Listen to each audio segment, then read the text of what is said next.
Beggars can't be choosers, but beggars never quit. Height here, and you already know what this is. It's time for choosing beggars. Let's do it. Our first one is from Locodon80, iPhone 12 Pro. I've had this iPhone 6S for 6 years now. I need a new phone desperately, and I only have enough money to pay for college at the moment. Please help. I'm trying to save up for the iPhone 12 Pro Gold 256 gigabytes. I take a lot of selfies for my hot girl shit. 256 gigabytes is needed. You know, you may take a lot of selfies, but you can also save those selfies onto the computer, thus saving space on your phone. I know, it's a hard concept, but it works. This next one is by A Little Stidious 05. $100, 50-inch Philips Smart TV with remote. Hello? Is this still available? Message sent. Yes, it's available. Do you deliver? No. Where are you located? Here. Kinda out of the town. If I come to you, do you mind if I stay over a couple nights? I can bring a sleeping bag, or we can share the bed. I'm good. I would say, in what world does a choosing beggar think that they could stay over at somebody's house and share a bed with them, but only in the choosing beggars world. That's the world that this occurs in. This next one is from Lime Green Bunny. Just letting you know it weren't in the case. I'll pick them up tomorrow and take them to someone who's more grateful. They won't be here tomorrow. They're going to his grandparents with him for a few days. Well, I hope they're a little more grateful and respectful than his dad. I'm not being ungrateful, but if it was me, before I give anyone any DVDs or something, I'd make sure all the cases had the correct DVDs in, and then offer them to people, not to just assume that they are in the cases. And I've informed the admins of the pages you posted the advert to. There were so many people that wanted them. I was doing a good deed. I would have given them all to the other girl, but I chose to share them with you ungrateful bastard. If you want to share, that's fine. I hope you're happy with yourself.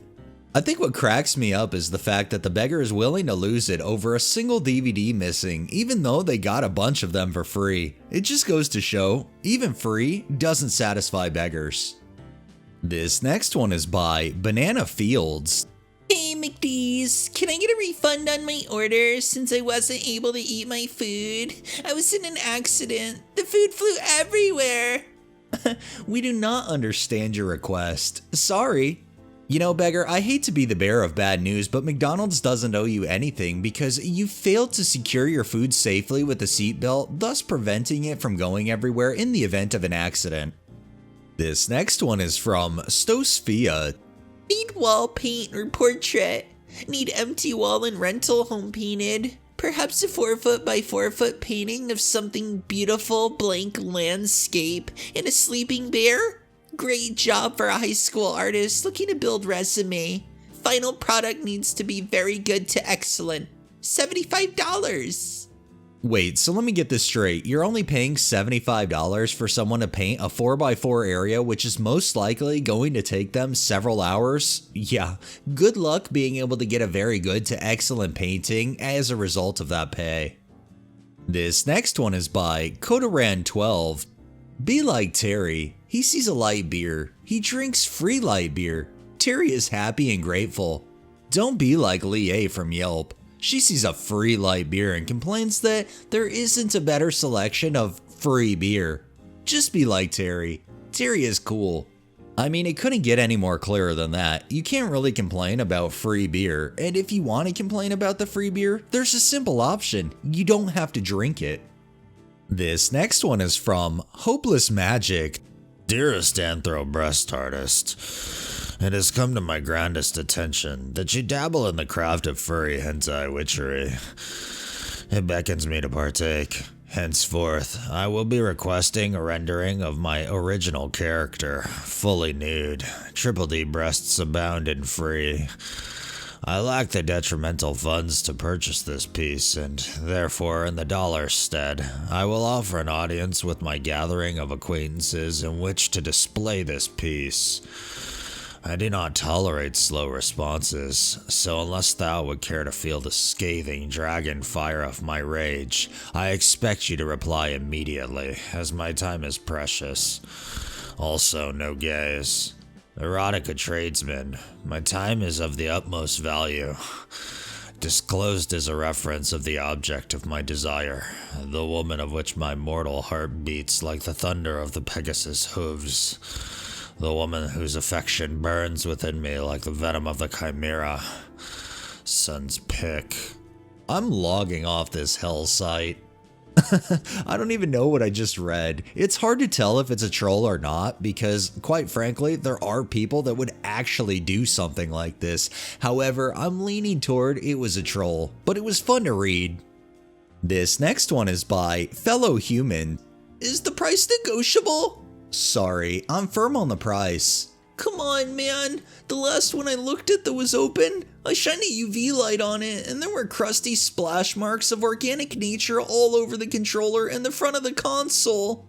Sorry, I already have a potential buyer at my price anyways. It is used, not saying it isn't, though maybe has a total of around 10 hours on it. Good luck, you fragile little snowflake. My dad says only poofs use Xbone anyway. I guess I will look for a PS5. I get it. Life is confusing when you're 12 years old. It's funny how the beggar goes to insult this person, I guess about an Xbox, when in fact they were after it in the first place. They just didn't get their way, so like most beggars, they resorted to throwing insults. And our final one is from Rando Boomer. This is a story about my sister-in-law and her useless boyfriend. Sister-in-law is my wife's sister and is a terrific person.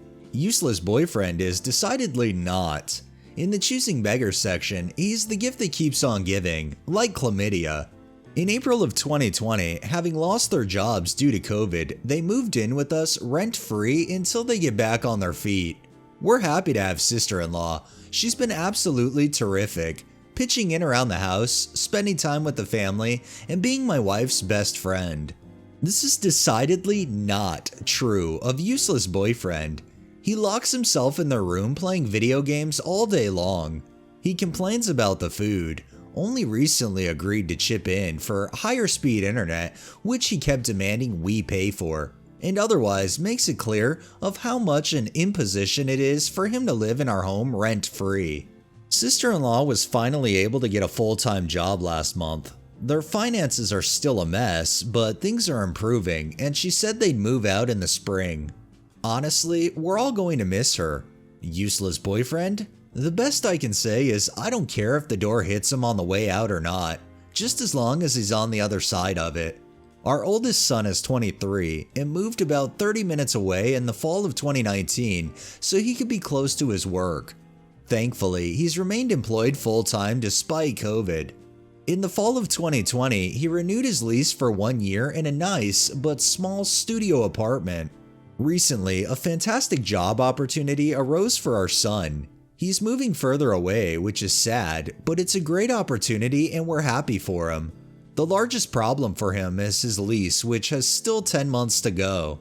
He spoke with his landlord, who is a good guy. The landlord said he'd be willing to let our son out of the lease ordinarily, but with COVID, he has several tenants who haven't paid rent for a while and he can't afford another apartment generating no income. He agreed that he would let our son out of the lease the moment he could rent the apartment to someone else, but the market has been really slow and he doesn't know how long that would take. I don't blame the landlord a bit. He's being fair. Looking to get out of the lease sooner, our son suggested sister-in-law and useless boyfriend move in. He would move out February 1st, but pay for February and March. They would pick up the rent in April.